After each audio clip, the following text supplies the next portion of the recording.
Bueno, buenos días. Le damos la bienvenida a la edición 34 de esta Escuela de Ciencias Informáticas. Esta es la primera vez que se hace en modo virtual, con lo cual eso supone muchas novedades. Bueno, yo soy Guido, junto con Santi Figueira y Janet Álvarez y Andrés Rabinovich. Vamos a estar colaborando un poco con la transmisión en vivo a través del Discord de este curso M1 de Geometría de la Información. Santi además está como track chair de todo el track de computación cuántica, información cuántica, así que vamos a estar mediando en la comunicación también con los profes. Como les decía, es una edición diferente por todo lo que supone esta modalidad virtual del curso, pero a su vez le dio acceso a muchos más estudiantes.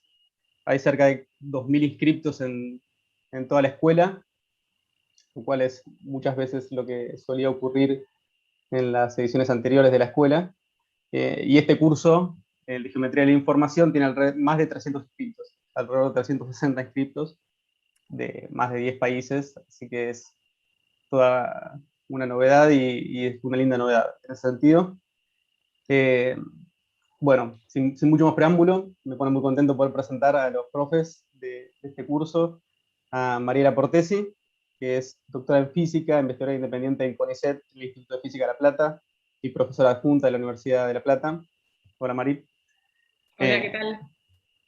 a Walter Lamberti, Pedro Walter Lamberti, investigador principal de CONICET y profesor titular de la Universidad de Córdoba, también doctor en física. ¿Qué tal, Walter? Hola, buen día. Y a Steve Sosor, eh, doctor en procesamiento de señales por el Instituto Nacional Politécnico de Grenoble y investigador permanente, director de investigaciones en este momento del CNRS, que nos visita esta vez de manera virtual desde Grenoble, Francia. Hola, Steve. Ah, está muteado. Está muteado, Steve. Así que bueno, ya para no perder más tiempo, los dejamos en manos de ustedes y que puedan, si quieren, precisar algunos otros detalles de cómo va a ser la organización del curso. Eh, una vez más, bienvenidos al curso y a la ESI, y estamos en contacto a través del Discord.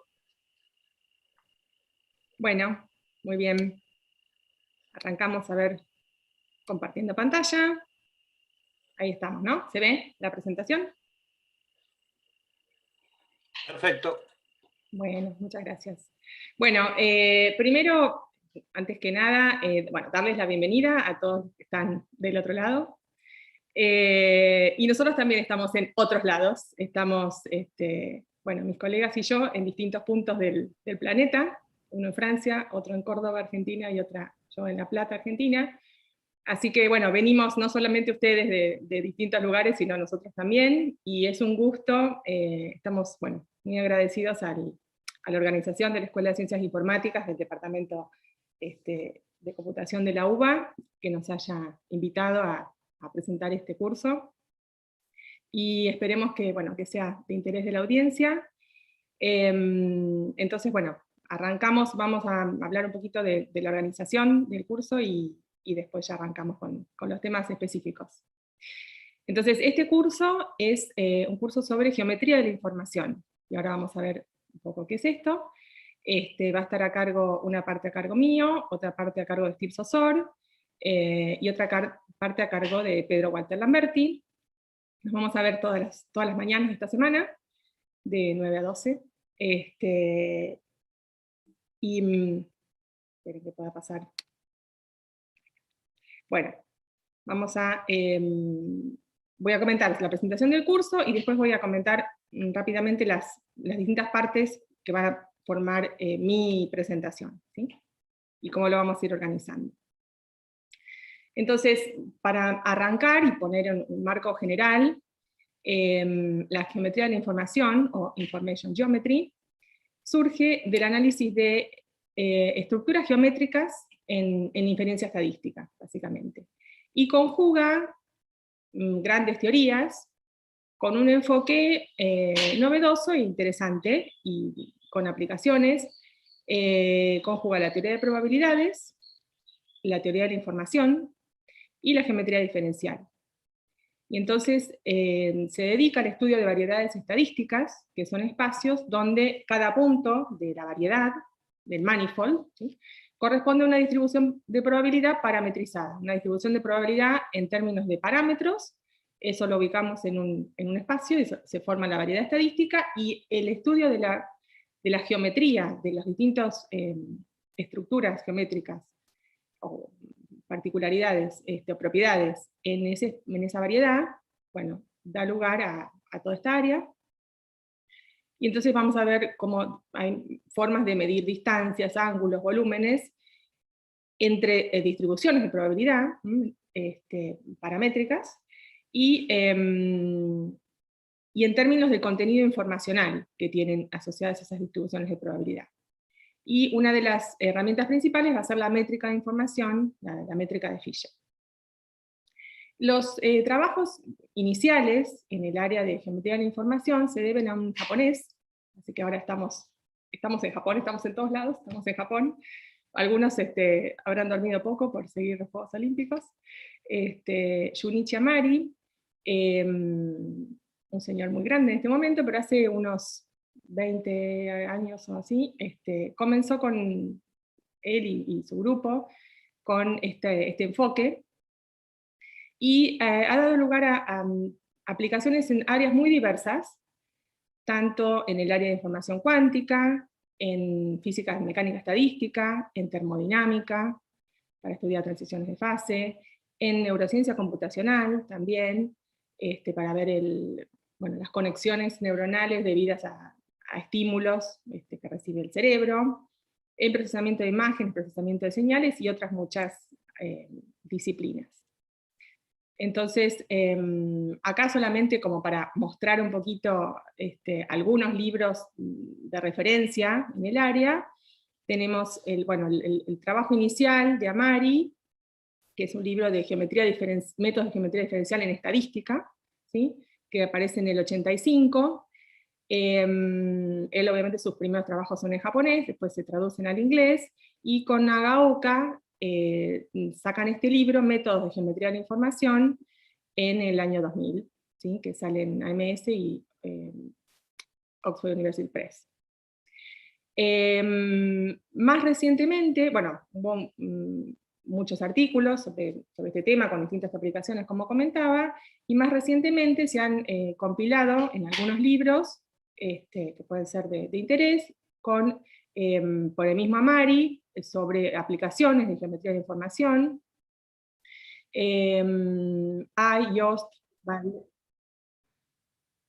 Vanlé y Fraunhofer, también sacaron otro libro, y después han editado recientemente un libro, Nielsen, Critchley y Dodson, un libro sobre geometría de información computacional. Y hay, bueno, como mencionaba, una variedad de artículos científicos publicados en distintas revistas que usan estas herramientas. Entonces, ¿cómo vamos? Tenemos programado el curso.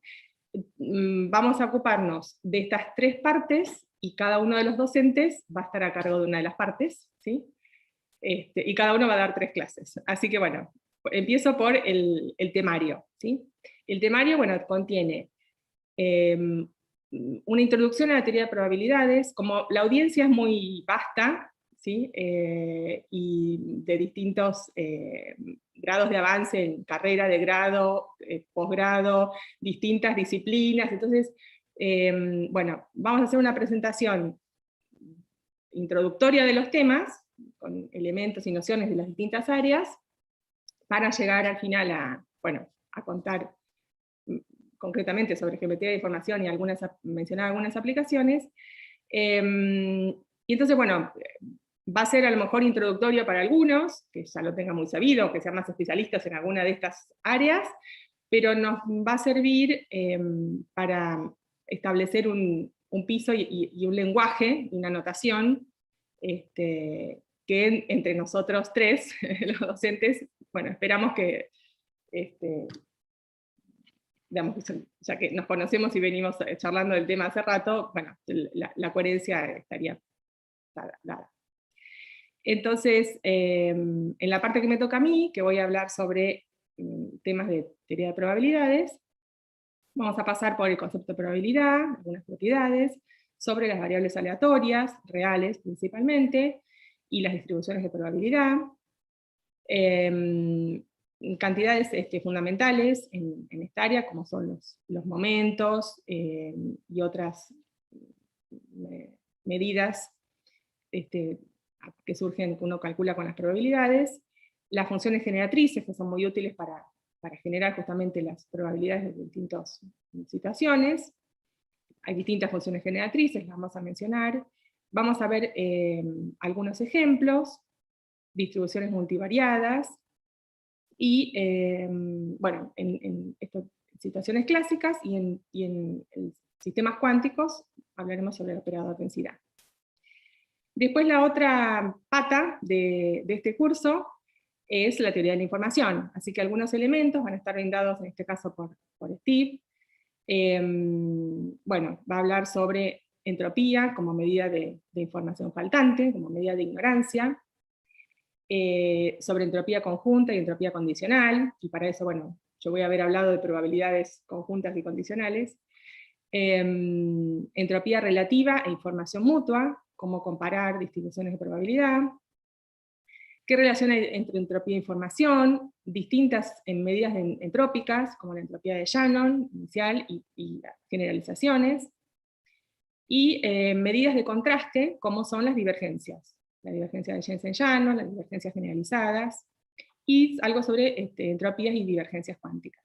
Relaciones entre estas cantidades, igualdades, desigualdades y algunas cuestiones relevantes.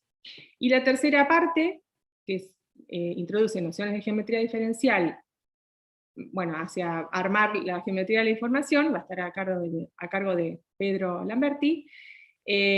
Nos va a hacer un repaso sobre variedades, manifolds, espacio tangente, operaciones entre vectores y tensores en una variedad, sobre geometría riemanniana, el tensor métrico y distintas magnitudes, cantidades que útiles en esta área, sobre geodésica, sobre los modelos estadísticos, sobre las distribuciones en términos de parámetros y la estructura geométrica que tienen los modelos estadísticos. Para, bueno, completar con la métrica de Fisher, y la aplicación de geometría de la información a sistemas cuánticos también, y otras, si podemos mencionar algunas otras aplicaciones. El curso en sí, el horario que tenemos para las clases, lo vamos a repartir de la siguiente manera. Cada día vamos a estar dos docentes, ¿sí? Así que bueno, arranco yo con teoría de probabilidades, y después va a seguir Walter, o en el día de hoy. En el medio, alrededor de las 10:30, haremos un recreo, una pausa de 10-15 minutos. Bueno, y así nos vamos a ir repartiendo el dictado de las clases. El viernes completamos la última hora y media, o sea, el viernes entre las 10:30 y las 12 de Argentina. Vamos a poner a disposición una evaluación, ¿sí? Ya que el curso, bueno, nos han pedido que tenga una evaluación, entonces van a tener acceso, ya les facilitaremos, llegado el momento, bueno, un enlace para que ustedes contesten, y eso corresponde a la evaluación de este curso, para los que quieran acreditarlo. Respecto de la interacción, porque, bueno, yo voy a hablar toda esta hora y media, pero bueno, por la forma en que se está divulgando el curso y demás, tenemos el canal de Discord, tenemos, bueno, nosotros los docentes que estamos en Zoom, se transmite por YouTube y demás, para organizarnos, ya que la audiencia es grande. Cualquier pregunta, cualquier duda, cualquier inquietud sobre los temas que estamos viendo, les pedimos que los pongan en el canal que tenemos para el curso M1 en Discord, y nosotros, bueno, después del mediodía, durante la tarde, podemos ir contestando, ¿sí? Porque, bueno, para no interrumpir la exposición y hacerlo muy cortado, entonces preferimos hacerlo así, pero bueno, cualquier duda pueden consultarla. Entonces, bueno, arrancamos ya concretamente con los temas que vamos a ver hoy. acá hay un listado de los puntos que mencionaba, sobre los que voy a hablar en las distintas clases. Entonces, vamos a empezar hablando de probabilidades, obviamente, variables aleatorias y las distribuciones de probabilidad para las variables aleatorias. Vamos a hablar también de vectores aleatorios. Por ahí no sé si voy a mencionar matrices aleatorias como una extensión. Reales, a valores reales y a valores complejos. Y también los casos en que las variables son discretas o están en el continuo. Y entonces, bueno, después a continuación mencionaremos transformación de variables aleatorias y de vectores aleatorios, las leyes condicionales, para las distribuciones de probabilidad condicionales, y algunos indicadores que se calculan para distintas distribuciones de probabilidad, como la esperanza, o valor media de la distribución, distintos momentos, como la varianza, kurtosis y demás, y algunas identidades y desigualdades que los vinculan. Mencionaremos sobre esperanza condicional, y sobre las funciones generadoras, que son funciones a partir de las cuales se pueden obtener las distintas distribuciones de probabilidad, por medio de derivaciones a operaciones. Para completar, voy a mencionar algo sobre vectores aleatorios complejos, y como decía, matrices aleatorias. Y bueno, voy a ir mechando distintos ejemplos de distribuciones de probabilidad, que después se van a usar en las otras dos unidades del curso. Entonces, cuando hablamos de probabilidad, ¿qué decimos? Se puede, dado un evento, ¿sí?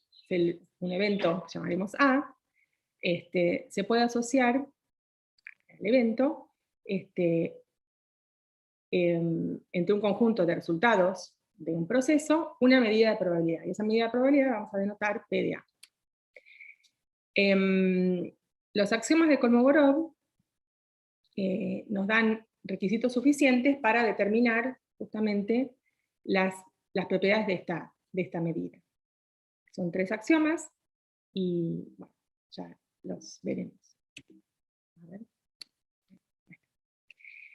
Entonces tenemos que mencionar el espacio muestral, ¿sí? El espacio muestral lo vamos a denotar con omega, ¿sí? Es el espacio fundamental.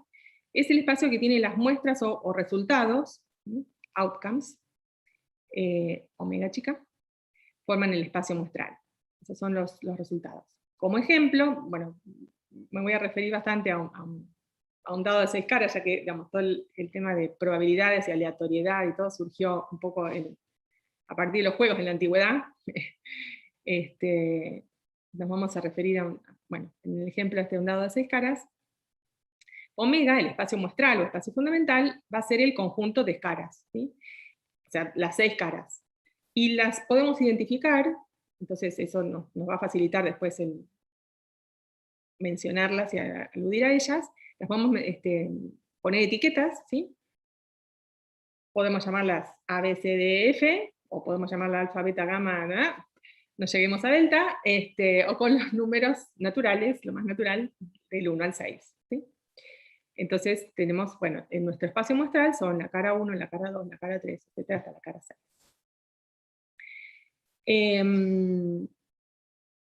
Y tenemos, bueno, esos son los distintos eventos. Los eventos vamos a formar subconjuntos de eventos, ¿sí? Y a esta colección de subconjuntos la vamos a llamar a esta cursiva, ¿sí? Entonces los elementos de esta A, ¿sí? Son eventos. ¿Sí? Y entonces, para el dado que decíamos, un evento A, ¿sí? Es, por ejemplo, que la cara tenga un número natural par, que sea la cara 2, la cara 4 o la cara 6. Cada uno de esos eventos. Entonces, una colección de esos es las caras pares, la 2, la 4 y la 6. ¿Sí? Entonces, entre los eventos podemos definir operaciones. Las operaciones son análogas a la teoría de conjuntos. De vuelta, bueno, para fijar notación y para ir paso a paso para los que no lo recuerdan, para los que no lo han visto, o para los que lo han visto hace mucho. Las distintas operaciones, ahora vamos a ver en forma gráfica, pero bueno, las menciono primero. Tenemos la combinación o unión de eventos. Lo denotamos de esta forma A unión B, o con la suma, o con el O, ¿no? Para dos eventos, A y B, ¿sí? Significa que se da A, o se da B, o se dan ambos, ¿sí?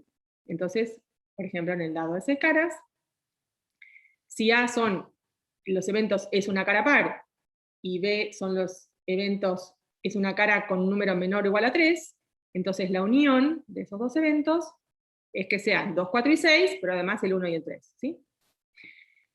Así también podemos definir la intersección de eventos. Lo denotamos con el símbolo de intersección también, como la intersección de conjuntos, o con esta notación la vamos a usar, A, B, o A y B. Y entonces implica que se dan ambos, se da A y se da B. Entonces, en el ejemplo anterior, el único evento común es la cara 2. Así que la intersección es el conjunto que contiene al 2. El complemento de un evento. Necesitamos tener la noción de complemento de un evento, ¿sí? Con la rayita sobre el evento, indicamos el complemento, que es que no se da A. A veces también se denota como menos A o AC, el complemento. Y entonces, si A son los eventos, la cara es par, el complemento será los que tienen cara impar, ¿sí? El 1, 3 y 5. Bien.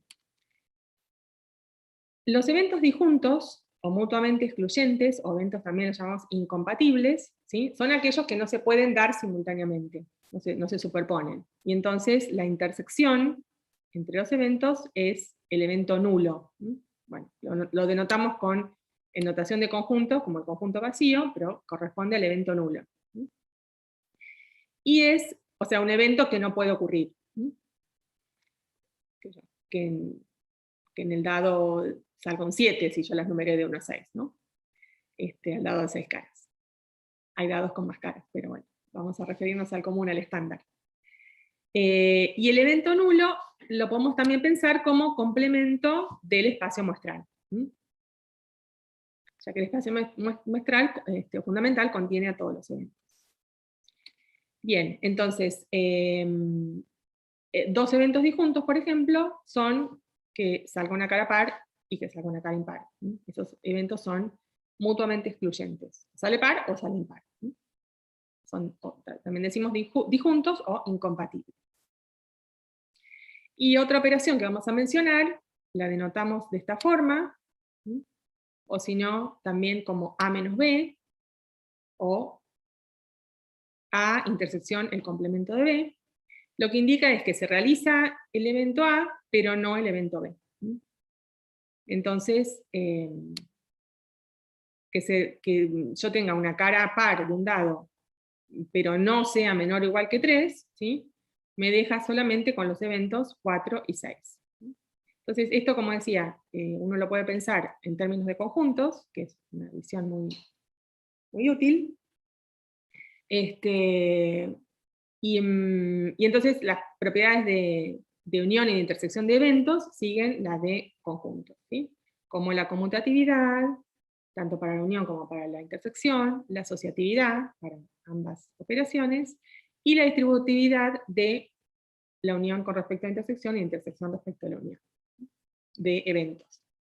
Entonces la imagen gráfica, en términos, ya que lo asociamos con teoría de conjuntos, por medio de diagramas de Venn. Acá tenemos ilustradas las distintas operaciones que mencionaba recién, ¿sí? Entonces, acá representamos, ya que bueno, vamos a usar esta representación gráfica, con esta línea llena de afuera, ¿sí? Todo el espacio muestral, todos los eventos, en su interior están todos los eventos posibles para un dado proceso, un dado problema, una situación, un sistema. El espacio fundamental, omega.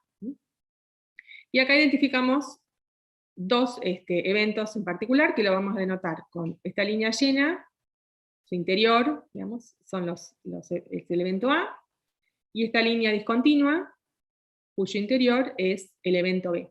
Entonces podría ser el evento A, entonces este contiene todos los puntos, por ejemplo, para el dado, omega contiene los números del 1 al 6, puntitos, que son los números del 1 al 6, dentro de A van a estar, quedan las caras pares, el 2, el 4 y el 6, y dentro de B, los que eran menor o igual que 3, el 1, el 2 y el 3. Entonces, alguna cara va a ser compartida por ambos, y bueno, algunas van a estar en un otro y en otros no, entonces acá vemos las distintas operaciones en juego. Entonces, en el primer caso, en el primer diagrama, en el A, tenemos la unión, ¿sí? Entonces acá está sombreado, en este dibujo está sombreado cuál es el resultado de la operación. La unión entre los dos eventos A y B es la región sombreada, ¿sí? Todos los eventos de A y todos los eventos de B, y bueno, los que están en intersección. Justamente en el segundo dibujo tenemos graficada la intersección de los dos eventos. El tercero corresponde al complemento. Dado A, su complemento es todo esto que está marcado en gris, ¿sí? Que son los eventos del espacio muestral, pero que no pertenecen a A. Después tenemos dos eventos mutuamente excluyentes o disjuntos, ¿sí? La intersección entre los eventos es el evento nulo, conjunto vacío. Y por último, tenemos representada la situación A menos B, ¿sí? Todos los eventos de A, pero que no pertenecen a B, es esta zona sombreada. Bien. Bueno, entonces vamos a hablar de un espacio medible. Entonces tenemos el espacio muestral omega y tenemos una colección A de subconjuntos de omega. Esto se llama espacio medible si satisface los siguientes requisitos: que contiene el evento nulo, el evento nulo está contenido en A. Si un dado evento pertenece a A, entonces su complemento también. Y además, la unión numerable de conjuntos queda en, o sea, el A es la colección A es cerrado por la unión numerable. Entonces, en este caso se dice que A es una sigma álgebra, y un ejemplo sobre el espacio omega de las caras del dado que numeramos de 1 a 6 puede ser, por ejemplo, esta sigma álgebra, el evento nulo y el evento, el espacio muestral, digamos, el evento completo, ¿sí? El evento nulo tiene que pertenecer, y omega también tiene que pertenecer, y puedo armar, bueno, el evento, las caras 1, 2 y 3, y las caras, el otro evento sería que salgan las caras 4, 5 y 6. ¿Sí? Este es un ejemplo de la sigma álgebra, entre el espacio muestral y la colección de subconjuntos que tenemos acá. Entonces, a partir de este espacio, bueno, llamamos espacio medible, a partir de este espacio medible, se asocia una noción de probabilidad a un dado evento. Y la forma de asociarlo es a través de los axiomas de Kolmogorov. Estos tres axiomas que propuso, bueno, Kolmogorov, y dicen lo siguiente: un evento A tiene asociada una probabilidad, todo evento A, ¿sí? Tiene asociada una probabilidad que es una cantidad no negativa, ¿sí? Mayor o igual que 0. Por otro lado, si tenemos un conjunto, una agrupación de eventos, a sub 1, a sub i, etc., que son mutuamente excluyentes, entonces la probabilidad de la unión de eventos es igual a la suma de la probabilidad de cada evento. Y el tercer axioma es que el espacio muestral tiene probabilidad 1. Entonces, estos tres axiomas nos permiten bueno, fijar las distintas propiedades de las probabilidades asociadas a un evento, a un proceso. Entonces tenemos, bueno, recordemos, un espacio medible, ¿sí? Tenemos el espacio muestral y una colección de subconjuntos con estas propiedades. Entonces, dado este espacio medible, vamos a considerar una función mu, que con estas propiedades se va a llamar función de medida. Vamos a pasar un poco por una formalización de la teoría, ¿sí? Que nos va a servir para hablar de distribuciones reales, complejas, discretas o continuas, en forma compacta, ¿sí? Después, cuando veamos los ejemplos, vamos a ver el caso discreto por un lado y continua por el otro, pero este formalismo nos va a permitir, bueno, unificar la notación y las propiedades básicas. Entonces vamos a hacer un paso por aquí. Entonces, una función mu, dado un espacio medible, una función mu de A en los reales positivos, ¿sí? Que satisface que mu del evento nulo es 0, y que para cualquier conjunto numerable de eventos, ¿sí? Mutuamente excluyentes, se tiene que que mu de la unión es la suma de mu de cada evento, ¿sí?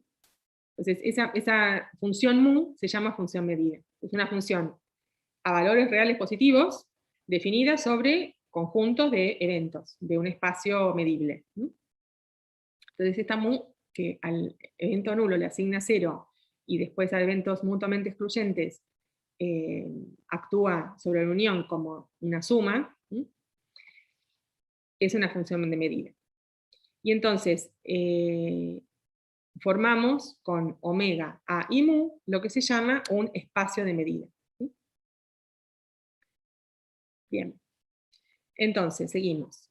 Cuando, algunas características. Cuando esta función de medida mu es tal que existe un conjunto numerable de elementos de A, de esta forma, que yo puedo escribir al espacio muestral como una unión de eventos, ¿sí? Una unión numerable de eventos. Y la medida es finita, ¿sí? La medida de cada evento es finita. Entonces, la medida se dice sigma finita. La medida mu, la función de medida, se dice sigma finita. Y el espacio de medida correspondiente se dice sigma finita. Además, cuando mu está acotada por arriba, o sea, finita, ¿sí? Para el espacio muestral, entonces la medida se dice finita, ¿sí? Y el espacio de medida también. Además, si tomamos que la función de medida para el espacio muestral vale 1, ¿sí? Le asignamos el valor 1, se dice que la medida es una medida de probabilidad, y la vamos a llamar P. Entonces formamos con el espacio muestral, la colección de eventos, y esta función de medida que satisface estas propiedades que mencionamos, formamos el espacio probabilístico. Bueno, nos vamos a referir a este espacio. Entonces, bueno, algunos corolarios que podemos sacar de los axiomas de Kolmogorov. Primero, la probabilidad de un evento seguro, o un evento cierto, es 1. O sea, un evento que se da, tiene probabilidad 1. Y por otro lado, la probabilidad de un evento que no se da, que no puede ocurrir, o sea, del evento nulo, es 0. Lo anotamos, bueno, de esta forma. Por otro lado, el rango de probabilidades para cualquier evento PDA está acotado entre 0 y 1. Y también, bueno, una característica fundamental es la normalización de las probabilidades. Si tenemos que podemos escribir al espacio muestral como una unión de eventos, de n eventos mutuamente excluyentes, ¿sí? Necesitamos que sean eventos disjuntos, ¿sí? Entonces la suma de las probabilidades sobre todos los eventos, que son sobre los n eventos que son mutuamente excluyentes, la suma da 1. Y entonces se dice que este conjunto de eventos, de n eventos mutuamente excluyentes, bueno, es un conjunto completo, se dice que es completo, ¿sí? Es un conjunto completo de eventos mutuamente excluyentes o excluyentes entre sí, o disjuntos, ¿sí? Como mencionamos. Por otro lado, también se deduce, todas estas propiedades se pueden demostrar a partir de los 3 axiomas. Bueno, no vamos a pasar por el detalle de cada demostración, porque si no, se nos haría largo, pero son muy sencillos en una línea, en 2 líneas, ya salen. Bueno, y otro corolario que mencionamos es, si A es un subconjunto de B, que esto lo escribimos de esta forma, como usamos la notación de conjuntos, ¿sí? Entonces, eso quiere decir que si B se realiza, entonces A se realiza, ¿sí? Pero no necesariamente al revés, ¿sí? Entonces, la probabilidad de A es menor que la probabilidad de B, ¿sí? Bueno, entonces, volviendo a nuestra interpretación gráfica en términos de conjuntos, acá tenemos la forma de interpretar la exclusión mutua, escrito omega como un conjunto completo de eventos mutuamente excluyentes, donde acá tenemos omega, y acá tenemos A1, A2, A3 y A4, que forman todo omega, ¿sí? Cubren todo omega, y no tienen intersección nula.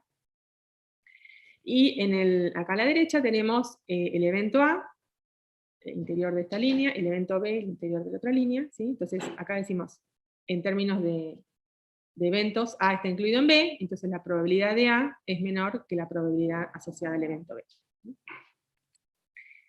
Bien, una de las características que tenemos que mencionar es la probabilidad conjunta. Cuando tenemos 2 eventos A y B, consideramos el evento intersección, ¿sí? Que se dé A y se dé B. Entonces, la probabilidad asociada a la intersección está acotada, ¿sí?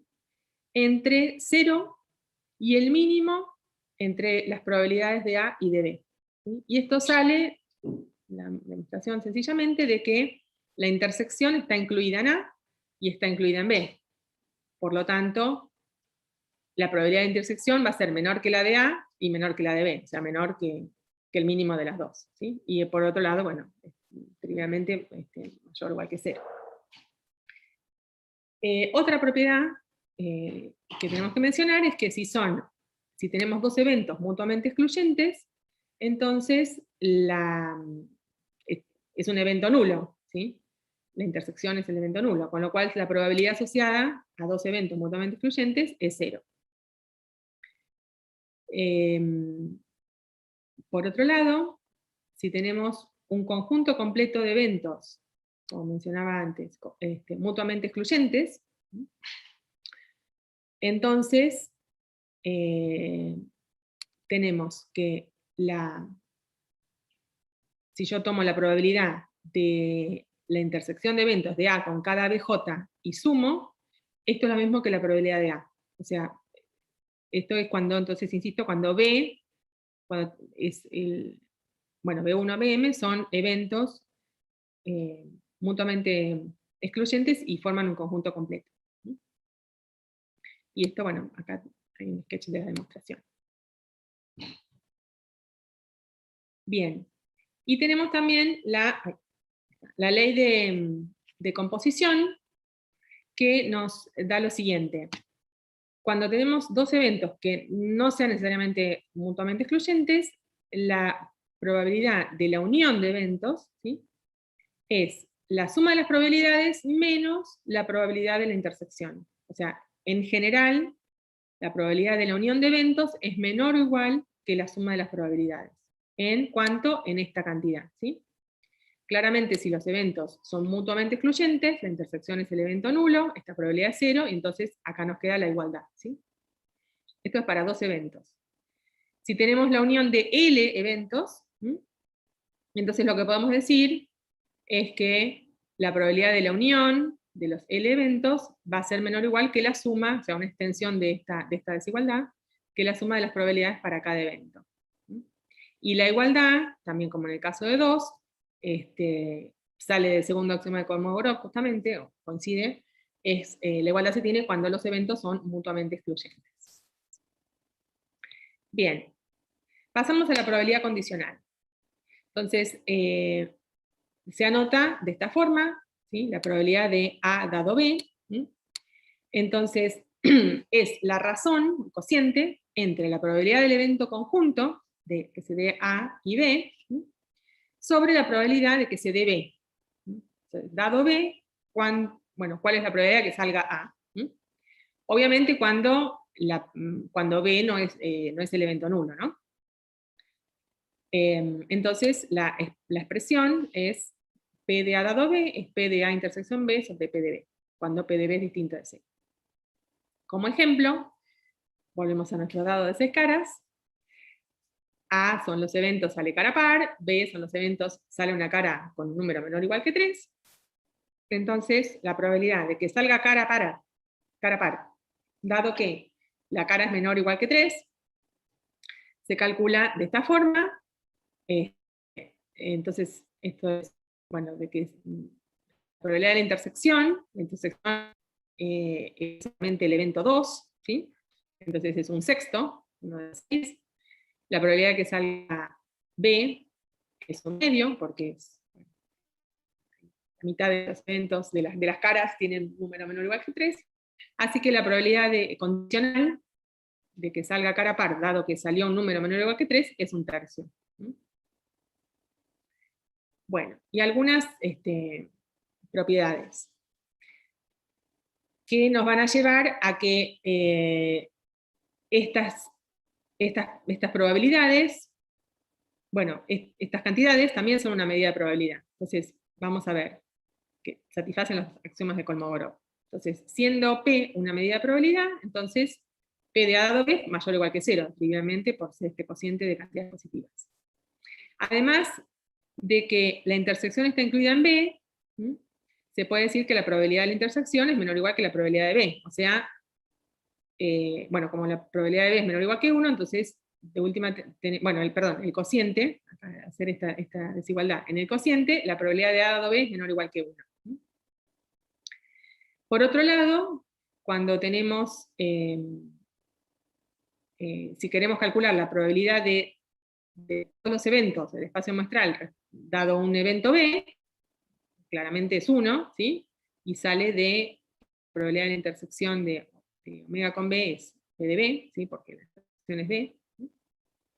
Así que este cociente es 1 para el evento completo. Y además, podemos ver que si tenemos un conjunto de eventos mutuamente excluyentes, entonces cada AI intersección B, ¿sí? Genera eventos también mutuamente excluyentes. Entonces, se puede en definitiva mostrar que la probabilidad de la unión de eventos mutuamente excluyentes dado B es igual a la suma de las probabilidades de cada uno de los eventos dado B. Entonces, con estas características, llegamos a que la probabilidad condicional es también en sí misma una medida de probabilidad. Bien, volvemos a nuestra interpretación con diagramas de la probabilidad condicional. Y entonces acá tenemos el espacio muestral, tenemos un evento A, y tenemos 3 distintos eventos B, ¿sí? Tenemos acá B1, B2 y B3. Entonces, ¿qué tenemos? Si un evento está en B1, entonces pertenece a A, ¿sí? Porque B1 está incluido en A completamente. Entonces la probabilidad de A dado B1 es 1. Por otro lado, si un evento está en B3, que es disjunto con A, ¿sí? Entonces la probabilidad de A dado B3 es 0. Y entre esas dos situaciones extremas tenemos esta situación intermedia para el conjunto B2, o para los eventos B2, ¿sí? Y entonces nos va a dar que, que en general la probabilidad condicional de A dado B2 es un número entre 0 y 1. Mencionamos algunas propiedades. para las probabilidades condicionales. Como tenemos, tenemos que hacer, el cociente, como tenemos que, si armamos esta intersección, A intersección B otra vez, es lo mismo que A intersección B. Así que esto nos lleva a que la probabilidad de la intersección de A con B, dado B, es lo mismo que la probabilidad de A dado B. Además, si A y B son mutuamente excluyentes, entonces la probabilidad de A dado B es 0.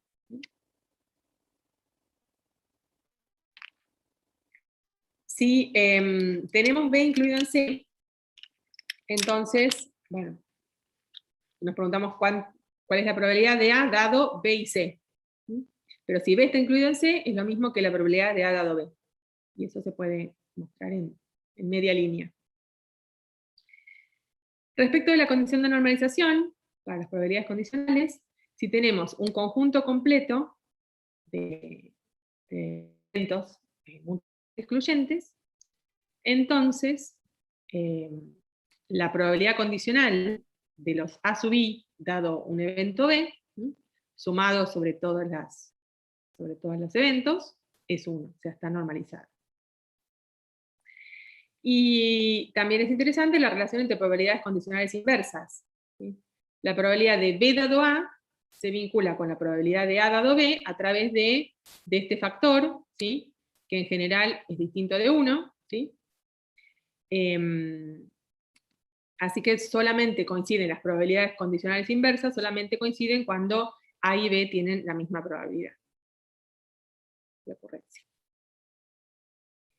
Bueno, vamos a ver dos teoremas importantes, que son, o recordar, para muchos, la fórmula de probabilidad total. Entonces vamos a considerar un subconjunto de los números naturales, llamamos J, y un conjunto de eventos, B sub J, donde, bueno, acá estamos numerando la cantidad de eventos, podría ser de 1 a n, o podría ser los pares desde 8 hasta 24, ¿sí? Lo vamos a hacer en forma general. Entonces, vamos a considerar este BJ un conjunto completo de eventos no nulos, y que sean mutuamente excluyentes. Entonces, digamos, ningún BJ es el evento nulo, y además su intersección sí es el evento, bueno, y su intersección sí es el evento nulo, ¿sí? Pues son mutuamente excluyentes, para y distinto de J. Y como es un conjunto completo, entonces la unión de todos los BJ da el espacio muestral. Entonces, en ese caso, podemos escribir, bueno, esto nos da una fórmula para la probabilidad total, para la probabilidad de A, en términos de las probabilidades condicionales de A, dado cada uno de los BJ. ¿Sí? Entonces, a través de esta fórmula. ¿Sí? Sumamos sobre todo los J, la probabilidad de A dado BJ por la probabilidad del evento BJ. Y otro lema importante es el teorema de Bayes, o Bayes, como muchos por ahí lo conocemos. Alguna vez se van a escapar Bayes, por bayesiano y demás, pero deberíamos llamarlo Bayes, a este señor. De vuelta, tenemos un conjunto completo de eventos no nulos mutuamente excluyentes, etiquetados, numerados, con los números naturales. ¿Sí? Entonces, la probabilidad de cada BI dado A, ¿sí? La probabilidad, bueno, inversa a la que veníamos hablando, que se calcula como la probabilidad de la intersección sobre P de A, ¿sí? Poniendo que esta fórmula completa, ¿sí? De probabilidad total para P de A, nos queda escrita de esta forma. ¿Sí? Bien. Entonces pasamos a hablar de variables aleatorias y las distribuciones de probabilidad asociadas a estas variables aleatorias. Entonces, en un experimento, en un proceso, ¿sí? en un sistema, en una medición, los posibles resultados que surgen son números reales. ¿Sí? Entonces, podemos decir, cada número es un evento. Entonces, sale un valor, o sale otro valor, sale otro valor, esos son distintos eventos. Entonces, los resultados, que me dan distintos números, son mutuamente excluyentes. ¿Sí? Entonces se puede considerar que esos números son los valores que toma una variable aleatoria. Una variable aleatoria a valores reales. Esta variable puede ser, bueno, la anotamos con X, puede ser discreta, o sea que tome valores, los números naturales, ¿sí? O bueno, enteros, o puede ser continua, o puede ser mixta. Nos vamos a referir, vamos a hacer varios ejemplos y después, bueno, distintas medidas, vamos a trabajar en general sobre las variables discretas o continuas reales. Algunos casos complejos. Bueno, y como decía, vamos a pasar por la formalización de todo esto para poder hablar de algunas propiedades en conjunto para distintos tipos de variables aleatorias. Entonces, para una definición formal, hay que recurrir a las teorías de la medida y la teoría de la integración a la Lebesgue, ¿no? Entonces, tenemos que hablar de función medible. ¿Sí? Si tenemos dos espacios medibles, el espacio muestral omega con la colección de eventos A, y el espacio muestral upsilon con la colección de eventos B, estos son dos espacios medibles, y una función que va de uno en otro, que vincula a estos dos, se dice que es AB medible, esa función. En el caso de que, bueno, se tenga esta condición, que lo podemos decir, la preimagen de un elemento medible de B pertenece a A, y lo escribimos así. O sea que el evento A lo podemos escribir como lo que notamos como la inversa por F de B. O sea, el evento A está formado por todos los eventos, ¿sí? Tales que F aplicado al evento está en B. Y esto es un elemento de A. Entonces tenemos una función que va de un espacio medible en otro. ¿Sí? Otra noción que se necesita es la igualdad mu casi siempre. ¿Sí? Lo que se llama igualdad mu casi siempre. Entonces, si consideramos dos funciones medibles, que van del espacio muestral, bueno, digamos, del espacio medible omega A al upsilon B, ¿sí? Decimos que las funciones son mu casi iguales, ¿sí? Que lo anotamos así, F1 es igual a F2, mu casi iguales, si, solo si, la medida mu, o sea, tomamos a mu como medida de los eventos para los cuales las funciones son distintas, ¿sí? Es 0. O sea, las funciones son iguales, excepto sobre un conjunto de medida nula, que es esto. Mu de este conjunto es 0. ¿Sí? Entonces, bueno, ahí definimos la noción de igualdad mu casi siempre, en términos de la medida. Bueno, y otra noción que tenemos que introducir son los borelianos de los reales en D dimensiones, ¿sí? O también llamado sigma álgebra de Borel, de RD, ¿sí? Que es una sigma álgebra generada por los productos cartesianos escritos de esta forma. Vamos a considerar, bueno, productos cartesianos en D dimensionales, ¿sí?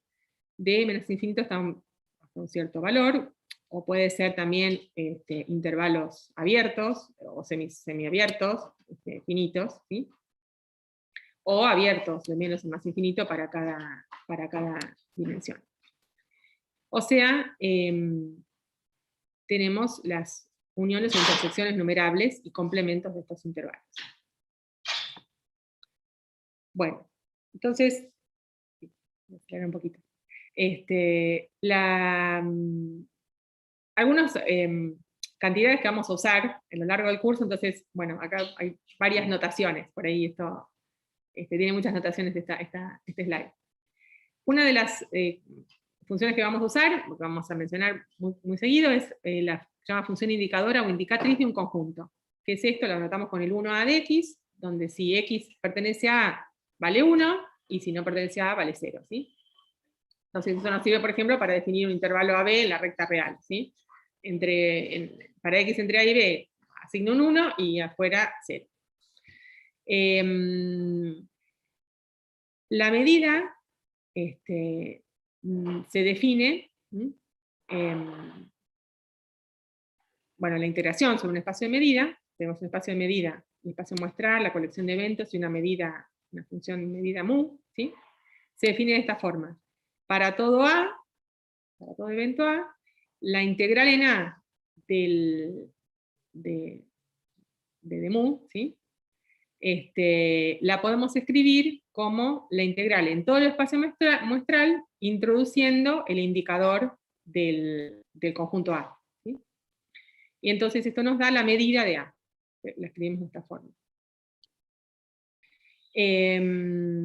Una propiedad, usando que para dos conjuntos disjuntos el indicador es lo mismo que el de los indicadores, el indicador de la unión. Entonces esto nos lleva a que la medida para la unión es la suma de las medidas. ¿Sí? Y esto se extiende a, bueno, una combinación de indicadores de esta forma, no solamente. La medida de Lebesgue, que le vamos a llamar MUL, sobre RD, ¿sí? Se define de forma que para cualquier producto de intervalos, producto cartesiano de intervalos en D dimensiones, nos da el producto de la longitud de cada intervalo. Y entonces, lo que tenemos es que para todo A, ¿sí? Medida de A nos da, que lo denotamos de esta forma, ¿sí? Nos da el volumen de A.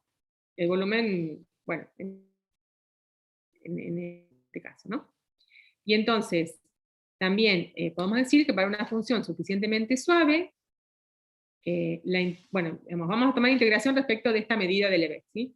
Pero para una función suficientemente suave, la integración con respecto a esta medida de Lebesgue coincide con la conocida integral de Riemann, ¿sí? Bueno, mencionamos entonces, además, una medida discreta sobre un conjunto de puntos, un conjunto discreto, ¿sí? Puede ser finito o infinito numerable. Puedo tener, por ejemplo, los naturales, qué sé yo, hasta del 1 al 10, o puedo tener los números naturales, ¿sí? O los enteros, o algún subconjunto de enteros. Entonces, ¿cómo definimos la medida discreta en este caso? La vamos a anotar como una suma de medidas de Dirac para cada punto. ¿Sí? Estas deltas, vamos a anotar delta sub x, delta sub x0, es el indicador, o la función indicadora, en el punto x0. ¿Sí? Nos da un 1 en x0. ¿Sí? Esto es lo que se llama la medida de Dirac en x0. Y entonces, para cualquier A, ¿sí? La medida de Dirac, digamos, esta medida discreta en A nos da, lo anotamos también de esta forma, pero ahora es el cardinal de este conjunto en A, ¿sí? La cantidad de elementos que tiene. Y para una función G medible, la integración respecto de esta medida discreta, ¿sí? De la función G, en RD, nos da la función G evaluada en el punto donde está la medida de Dirac, ¿sí? Y en general, bueno, esto integrado respecto de una medida de Dirac. Integrado respecto de la medida discreta, nos da una suma de los valores de la función evaluados en los distintos puntos del conjunto. Entonces, bueno, esto nos facilita la anotación y después poder hablar de unificar las nociones de medidas discretas y continuas. Bueno, entonces, hablamos de variables aleatorias. Te voy a mencionar variables aleatorias reales, ¿sí? Y voy a hacer la diferencia entre caso discreto y continuo y vectores aleatorios, y algunos ejemplos. A ver cómo vamos. Bien.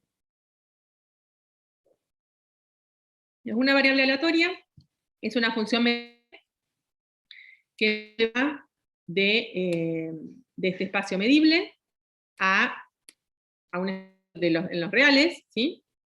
Con una distribución Px, con una función Px, donde está medida Px, ¿no? esta medida sobre los reales se llama distribución de probabilidad o ley de la variable aleatoria X. ¿Sí? Y entonces, bueno, acá llegamos a la distribución de probabilidad para una variable aleatoria a valores reales. Entonces, los eventos los denotamos de esta forma. ¿Sí? Los eventos X son de esta forma. Y entonces se tiene que la distribución de probabilidad o la ley para la variable X en B nos da la medida P, esta, ¿sí? General, que teníamos en el espacio medible, el espacio de medida, con X en B. Entonces, ejemplo del lado de 6 caras, tenemos el espacio muestral omega es discreto, ¿sí? Y representa las caras. Ahora, a las caras, como decíamos, la puedo etiquetar de distintas formas, pero necesito 6 etiquetas. Una posibilidad es asignarle números reales. En particular, podría ser números naturales del 1 al 6. ¿Sí? Entonces, tenemos que, para cada cara, la variable X, para la cara J, ¿sí? La variable X toma el valor J, donde J va de 1 a 6. Entonces puedo hacer ese etiquetado, entonces mi variable aleatoria son, bueno, yo tengo las caras y les asigno a cada cara un número, y esos son los valores que toma la variable aleatoria. Entonces voy a hablar de la distribución, o de la medida de probabilidad para las caras del dado, en términos de la distribución de probabilidad, o la ley de probabilidad de la variable aleatoria X, que toma estos valores. ¿Sí? En este caso discretos. Y, bueno, una función relevante, importante, con la que vamos a trabajar y vamos a mencionar, es lo que se llama la función de repartición, o también se la llama función de densidad acumulativa, o cumulative density function, las siglas en inglés, la sigla en inglés. ¿Y qué es lo que nos da esta función de repartición, o función de densidad acumulativa? F sub x, de x, nos da la probabilidad, la ley, el valor de la ley Px, ¿sí? De la variable, correspondiente al intervalo de menos infinito hasta x. Si es que, bueno, si la variable toma valores sobre todos los reales, ¿sí? Desde menos infinito o desde el valor menor, ¿no? O sea, lo puedo escribir como es la medida P que toma la variable, cuando la variable X toma valores menores o iguales que cierto X dado, ¿sí? Cierto número dado. Entonces, ¿cuáles son las propiedades de esta función de repartición? Primero, que es una función que toma valores entre 0 y 1, ¿sí? En particular, cuando X va a menos infinito, la función va a 0, ¿sí? De menos infinito a menos infinito sería, la función da 0, la probabilidad de, bueno, como un evento nulo, y en el otro caso extremo, cuando X va a más infinito, me da, la función de repartición toma el valor 1. ¿Sí? Entonces, bueno, esto viene respectivamente, como decía, el primero de que la probabilidad, la ley para el evento nulo es 0, y que la ley para el evento completo, que es todos los reales, ¿sí? Es 1. Por otro lado, claramente la función de repartición es una función creciente, ¿sí? Si tengo x1 menor o igual que x2, el intervalo menos infinito x1 está incluido en menos infinito x2, y entonces a través de la medida asociada a estos dos conjuntos, ¿sí? Con su correspondiente ley, Px, tengo la relación de que fx en x1 es menor que fx en x2. Así que fx es una función creciente. Pero sí mencionamos que no es necesariamente continua, ¿sí? En cada punto, bueno, en algunos ejemplos vamos a ver, en cada punto vamos a ver que es continua por la derecha. ¿Sí? La función fx puede tener saltos, en particular si la variable es discreta, si voy sumando probabilidades, valores discretos. ¿Sí? Bueno, así como definimos variables aleatorias, podemos definir un conjunto de variables aleatorias que lo vamos a armar en un vector, ¿sí? Y entonces, digamos, es como tener una dupla de variables aleatorias reales. Formamos un vector, que esto es, digamos, es un vector columna, lo denotamos así, como esta fila traspuesta, ¿sí? De dimensional, donde cada uno de sus elementos es una variable aleatoria real, así que armamos lo que se llama un vector aleatorio. ¿Sí? Es una función medible que va de un espacio de medida en un espacio que tiene sobre RD, ¿sí? de dimensionales, de los reales, y tiene la medida Px. Entonces esta Px es la distribución de probabilidad, o la ley, del vector aleatorio de dimensiones. Y entonces, tiene asociada una función de repartición, pero ahora multivariada, ¿sí? La función fx ahora es la evaluación de la ley, de la distribución de probabilidad, en este producto cartesiano para cada una de las dimensiones, digamos, ¿sí? O sea, la probabilidad de la intersección de... para cada componente del vector, ¿sí? Para cada variable que forma el vector, de esta forma. De vuelta, algunas propiedades. Claramente está entre 0 y 1, con el límite. Cuando cada valor, o sea, para cada variable, el x va a menos infinito, eso da 0, y cuando cada variable, el x va a más infinito, da 1. También es una función creciente con respecto a cada xy, acá en cada una de las direcciones o dimensiones. Y acá podemos definir una función de repartición marginal, ¿sí? Tomemos algunas de estas variables aleatorias, algunas de estas d variables, entonces vamos a tomar un subconjunto, que lo vamos para hacerlo bien genérico, lo vamos a etiquetar así. Y 1 hasta ik, donde k es menor o igual que d, ¿sí? Menor que la dimensión. Y cada uno de estos i sub j, ¿sí? Es algún número entre 1 y d. Entonces, por ejemplo, acá puedo tener el 1, si d es 8, puedo tener el 1, 2, 5, o puedo tener el 2, 3, 4, 5, 8, ¿sí? Etc. Y entonces armamos un vector más corto, ¿sí? Más chico, aleatorio en k dimensiones. Las variables son etiquetadas desde la i sub 1 hasta la i sub k. ¿Sí? Como estábamos, el vector columna, ¿no? Esta fila traspuesta.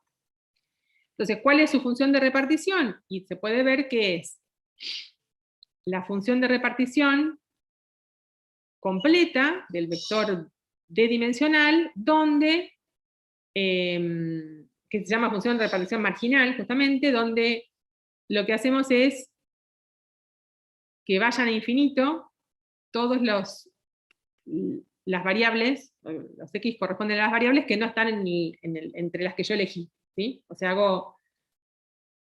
acumulo, porque esta función de repartición acumula probabilidad, ¿sí? Entonces acumulo la probabilidad de las variables que no me interesan, ¿sí? Y con las que sí me interesan, bueno, esas son las que quedan y me van a dar esta función de repartición que se llama marginal, ¿sí? La que corresponde a solamente este conjunto de variables con los que yo estoy trabajando. Obviamente la función marginal va a depender de estos x, de x1 a x sub k. Bueno, y con respecto a digamos, porque nos podemos preguntar qué relación hay entre esta función de repartición multivariada y la función de repartición de cada una de las variables que forman esta dupla, ¿sí? Bueno, resulta que la ley se factoriza, pero en este caso, en el caso de independencia mutua. Entonces, dado un vector aleatorio, d-dimensional, las d variables aleatorias, cada una de los elementos, decimos que son mutuamente independientes, si solo si la probabilidad del producto, ¿sí?, es igual al producto de las probabilidades. O sea, si la función de repartición se factoriza. Por lo tanto, digamos, decimos que las d variables son mutuamente independientes si la probabilidad, la ley, la distribución de probabilidad se factoriza y la función de repartición también. En general no. Bien. Bueno, entonces vamos a ver casos de variables aleatorias discretas y continuas, y vectores aleatorios discretos y continuos, y algunos ejemplos, con lo que llegué, vamos a seguir un ratito más, y después hacemos tienen una pausa, y así continúan con la otra parte del curso. Entonces, bueno, de las variables aleatorias discretas, ¿qué podemos decir? Bueno, es una variable aleatoria que tiene como espacio muestral, omega, ¿sí? Un conjunto discreto, ya sea finito o infinito numerable. O sea, los posibles valores de la variable son un conjunto contable de números reales. Y vamos a escribir de esta forma. Los valores que toma la variable es un conjunto de XJ, con J, bueno, de 1 a lo que sea, finito o infinito numerable. Y entonces se puede escribir como una variable escalonada, usando la función indicatriz, esta, asignándole a cada evento el valor XJ, el j-ésimo valor, ¿sí? de este conjunto. Y la variable queda completamente caracterizada por las probabilidades, estas, digamos, por la probabilidad de que Px de XJ, ¿sí? Que lo notamos así. La probabilidad de que X sea XJ para cada, si yo doy esos números para cada XJ, tengo completamente caracterizada la distribución de probabilidad de la variable discreta. Entonces, llamamos función de masa de probabilidad o distribución de probabilidad a la función esta, ahora P minúscula, de X, ¿sí? Que es la probabilidad, bueno, la que decíamos recién, ¿no? Pero para cada X, ¿sí? La llamamos así, función de masa de probabilidad o distribución de probabilidad directamente. La probabilidad de que la variable dé el valor X, que salga el valor X. O en este caso de que corresponde al conjunto del elemento X. ¿Sí? Y entonces con esto, ya que tenemos un conjunto discreto de valores posibles que toma la variable aleatoria, discreta, y entonces con esos valores discretos podemos armar un vector, que se llama vector de probabilidad. El vector de probabilidad, ¿qué tamaño tiene? Tiene el tamaño dado por el cardinal del conjunto de valores. ¿Sí? Bueno, puede ser infinito, ¿sí? Finito o infinito. ¿Sí? Y entonces con esto armamos un vector, acá está esta fila traspuesta, ¿sí? Donde el iésimo elemento es la probabilidad de que la variable tome el valor xy. Bueno, y cada uno de los elementos de este vector de probabilidad es un número mayor o igual que 0, y además satisface la normalización, o sea, es un vector d-dimensional, bueno, en términos de vectores, de módulo 1, ¿sí? Normalizado. Con además sus elementos, cada uno de sus elementos está entre 0 y 1, mayor o igual que 0, pero además la suma está acotada por 1, con lo cual cada uno de los elementos está entre 0 y 1. En el caso finito, o sea, el cardinal del conjunto de valores es un número finito, ¿sí? Se dice que este vector es un elemento de lo que se llama el simplex de probabilidad. ¿Sí? Es un espacio, justamente, que tiene, sus elementos tienen estas características, que son positivos y suman 1, todos los elementos. Y la dimensión es el cardinal menos 1. Bueno, ¿cómo se escribe en este caso particular de variables discretas? La función de repartición. Bueno, es una función discontinua, ¿sí? Había mencionado que la función de repartición no necesariamente es continua, en este caso justamente tiene saltos finitos, la altura de los saltos, o sea, los saltos se dan en cada XJ, y la altura está dada por la probabilidad en ese XJ, ¿sí? Y entonces se puede escribir a la función de repartición como una suma sobre todos los XJ menores, para un dado de X, menores o iguales que X, de la probabilidad para los XJ, hasta ese X. ¿Sí? Ahora vemos en un dibujito. Y la medida de probabilidad se puede escribir como una combinación convexa de medidas de Dirac. Por eso, bueno, era útil introducir las medidas de Dirac y la notación formal y general. Ahora nos permite esto poner a la medida de probabilidad de esta forma. P sub j, que es alguno de estos, bueno, de estos numeritos, que ahora lo pongo, por el indicador de Dirac en ese punto, ¿sí? Entonces P sub j es la probabilidad de que x sea xj, es un número positivo y suma 1, como decía. Entonces acá tenemos un ejemplo inventado. Tenemos una distribución de probabilidad discreta. Los valores que puede tomar la variable son estos 5 valores. La variable puede tomar el valor 1, raíz de 3, raíz de 5, raíz de 7, raíz de 11, ¿sí? Los dibujamos acá en el eje X, y la probabilidad de cada uno de esos valores está compactada en este vector, en este vector de probabilidad, ¿sí? Columna. La probabilidad de que salga 1 es un octavo, la probabilidad de que salga raíz de 3 es un cuarto, y así, ¿sí? Obviamente cada uno de estos números, como decía, es mayor o igual que 0, y suman 1. Y entonces lo puedo dibujar acá. En 1 la probabilidad es un octavo, en raíz de 3 es un cuarto, etcétera, etcétera. Con estos puntitos, bueno, este gráfico a la izquierda me representa la distribución de probabilidad, o los componentes del vector de probabilidad para esta situación. Y la función de repartición asociada, que es sumar las probabilidades hasta un dado x, ¿sí? Hasta x igual a 1, o sea, de menos infinito hasta 1, no tengo ningún evento, digamos, entonces la función vale 0. En 1 le tengo que sumar la probabilidad de que x valga 1, que es un octavo, ¿sí? Después no sumo nada hasta que llego a x igual a raíz de 3, y ahí le tengo que sumar la probabilidad de que x sea raíz de 3, que es un cuarto, ¿sí? Y así con cada valor. Entonces vemos que a la izquierda del primer valor de x, la función vale 0, a la derecha del último valor de x, la función vale 1, porque acumulé todas las probabilidades de todos los eventos, ¿no?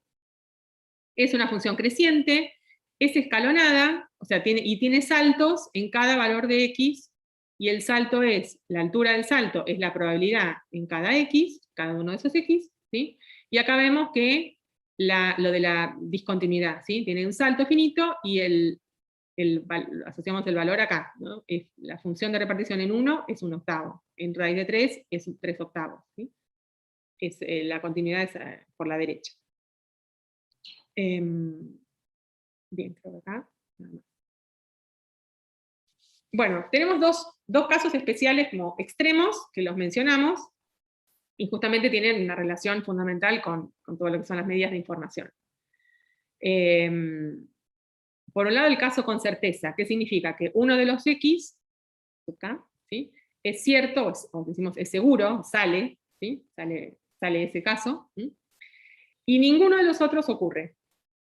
Entonces, lo que tenemos es que la probabilidad para si x es ese x sub k, que es el que sale, la probabilidad es 1, y si no, la probabilidad es 0, ¿sí? Para cualquier otro x. Entonces, si pensamos en el vector de probabilidad, es un vector que tiene un 1 y todos los demás elementos nulos, ¿sí? Se puede escribir de esta forma, ¿sí? Y puede ser de dimensión infinita, general. También se denota con el símbolo de Kronecker, delta JK, que vale 1 si J es igual a K, y 0 si J es distinto de K. Entonces ese es un caso en que decimos caso con certeza. Sabemos que sale, que el valor que la variable toma el valor xk, solamente puede tomar ese valor, ¿sí? Entonces la probabilidad de que sea ese x es 1. ¿Sí? Y claramente la función de repartición va a ser una Heaviside en ese valor con el salto en ese valor de xk de la recta real. Bueno, y por otro lado, como otro caso de situación extrema, es tener el caso de equiprobabilidad, o sea, la distribución uniforme, que es que todos los eventos tengan la misma probabilidad, eso en el caso de que el conjunto tenga una cardinalidad finita, ¿no? Donde la cardinalidad del conjunto de valores es algún número natural, positivo, pero es finita, ¿sí? Entonces, si todos los eventos tienen la misma probabilidad, la probabilidad de que X sea XJ es 1 sobre la cardinalidad del conjunto, ¿sí? Porque de esa forma, si yo sumo todos los elementos, justamente como tiene que estar normalizado el vector, o la distribución, me da 1. Entonces, para cada XJ, para cada J, la probabilidad vale lo mismo, ¿vale? Entonces, el vector es, bueno, si la dimensión es n, 1 sobre n, 1 sobre n, 1 sobre n, etc. La medida de probabilidad la podemos escribir usando los indicadores de Dirac, ¿sí? Como 1 sobre el tamaño del vector, la dimensión, la cardinalidad del conjunto de valores, ¿sí?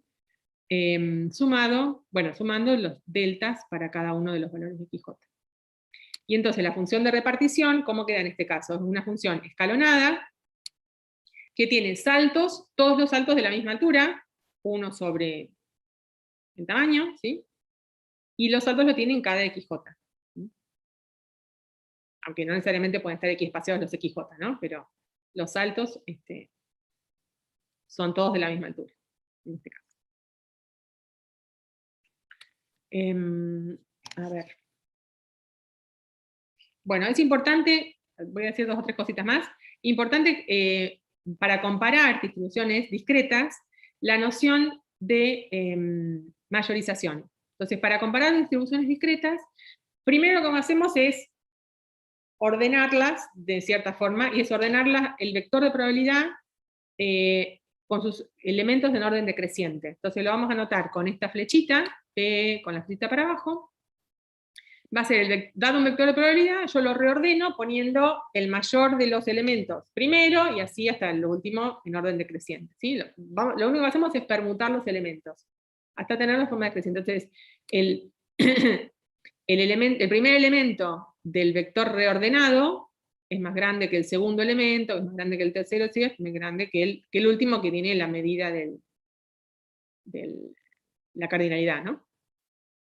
Entonces, por ejemplo, en el caso con certeza, en que habíamos dicho uno de los elementos es 0 y todos los demás, perdón, uno de los elementos es 1 y todos los demás son 0, entonces ese vector reordenado, ¿sí? En orden decreciente es, pongo el 1 primero, hago las permutaciones que necesite para poner el 1 primero y todos los ceros a continuación, ¿sí? 1 mayor que 0, mayor o igual que 0, mayor o igual que 0, mayor o igual que 0. ¿Sí? Y por otro lado, en el caso equiprobable, el vector reordenado es el mismo vector de probabilidad, porque como todos los elementos valen lo mismo, no necesito hacer ninguna permutación, ¿sí? Y entonces esto nos permite ahora, una vez que los reordenamos, nos permite compararlos con esta propiedad muy interesante que se llama mayorización. Nos permite comparar algunos. Bueno, ya lo voy a mencionar y completo. Un vector de probabilidad P se dice mayorizado por otro vector de probabilidad Q, y lo notamos de esta forma. P es mayorizado por Q. Vamos a suponer, por ahora, que los dos tienen la misma dimensión, el mismo tamaño, alfa, ¿sí? O n. Si se cumple lo siguiente, yo armo las sumas parciales. Los primeros K elementos de P, reordenado, lo comparo, tiene que ser menor o igual que la suma de los primeros K elementos del otro vector Q, también reordenado. Eso para cada, o sea, las sumas parciales, ¿qué quiere decir esto? Que P1 tiene que ser menor o igual que Q1, que P1 más P2 tiene que ser menor o igual que Q1 más Q2, que P1 más P2 más P3 tiene que ser menor o igual que Q1 más Q2 más Q3, y así siguiendo hasta el anteúltimo. Y para el último, cuando sumo todos, obviamente la suma de todos los elementos de P y todos los elementos de Q, porque están normalizados, me da 1. Entonces, bueno, en el último caso tengo la igualdad, ¿no? Con el detalle que si los alfabetos, o sea, si los vectores P y Q tienen distinta dimensión, lo que hago es, al más corto lo completo con tantos ceros al final, como necesite, para que tengan la misma dimensionalidad. Así los puedo comparar. Pero ¿qué pasa? Dados dos vectores de probabilidad, puede ser que uno esté mayorizado por el otro, o sea, que P esté mayorizado por Q, o que Q esté mayorizado por P, o puede ser que no. ¿Sí? Puede ser que no se cumpla. Entonces, no puedo ordenar todos como, digamos, no es un menor, no es una relación de menor como en los números reales, sino que es da un orden, pero un orden parcial, no total. Bueno, antes muestro el dibujito, o sea, una representación gráfica. Lo que hacemos acá es, por ejemplo, una distribución es 0,4, 0,3, 0,2, 0,1. La otra, que es la que está marcada acá en línea punteada, 0,4, bueno, se van acumulando, ¿no? Y el otro vector es 0,5, 0,3, 0,15, 0,05. Entonces, claramente, vemos, 0,4 es menor que 0,5. 0,4 más 0,3 es menor que 0,5 más 0,3. 0,4 más 0,3 más 0,2 es menor que 0,5 más 0,3 más 0,15, ¿sí? Así hasta, bueno, y 1 igual a 1. Y eso se muestra acá gráficamente de una forma muy interesante con lo que se llaman las curvas de Lorentz, ¿sí? Que son estas curvas que unen los valores de la probabilidad que voy acumulando en cada punto, y entonces, digamos, con la línea punteada, perdón, acá está marcado la suma de los elementos de P, y con línea llena está marcada la suma de los elementos de Q. Lo que vemos es que la curva para P está por debajo de la curva para Q. Entonces, acá vemos que decimos P está mayorizado por Q. La curva está por abajo una curva está por abajo de la otra. Pero en el caso de la derecha, que es otro ejemplo posible, donde este es P y este es Q, vemos que se rompe, digamos, que las sumas parciales, acá ya la segunda suma parcial, nos da al revés que la primera, ¿sí? Y entonces eso bueno, se ve que en que estas curvas de Lorentz se cruzan, y entonces no está una por completo por arriba de la otra, con lo cual no se da decimos que no están ordenadas por mayorización las distribuciones del segundo ejemplo. Bueno, entonces esa representación de sumas parciales se conoce como curva de Lorentz, y las curvas son crecientes, obviamente porque voy sumando probabilidades, por cantidades positivas, y además son cóncavas, ¿sí? Cóncavas. Bueno, me decía, dan un orden parcial, no total entre las distribuciones, porque no es total porque hay pares de distribuciones que no se pueden comparar por mayorización, o sea que no es una mayorizada por la otra ni al revés.